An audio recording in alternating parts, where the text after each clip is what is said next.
Бизден көбүнчө Кыргызстандан кеткиси келет да, бизде келечек жок, акча таба албайсың, будущийиңди тургуза албайсың депчи. Ошого сиздин көз карашыңыз кандай? Туп-тура. У меня дети вчера утром выехали в Москву на заработки. Двое детей. Будущего нет, работы нету. В Кыргызстане нету будущего, нету. Вы видели, что творилось 5-6 октября, вот, как захватывалась власть и что сейчас до сих пор происходит. Ошондо жаштардын сырт жакка кетип атканы туура элеби? Тура. А что они здесь бедно кылат? Жумуш жок. По идее, жумуш жок. Кыргызстан ушун чачырап кетсечи. Жалко.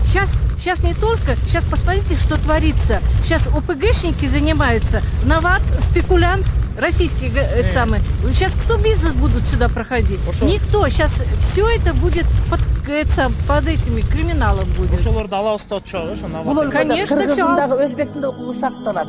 Бул өлкөдө аял киши түндө кетип атса коркпой кете алат. Бул өлкөдө жетим жок. Бул өлкөдө аял эркек эркектей. Бул өлкөдө аялдар иштебейт, аялдар урматталат. Бул өлкөдө бир жерде мусур жок. Бул өлкөдө динге эркиндик.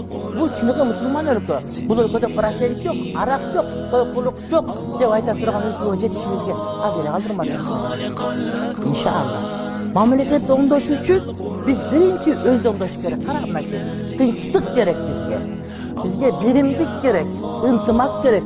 Жана өзгөрүүнү өзүңдөн башла. Өздөн башташ керек.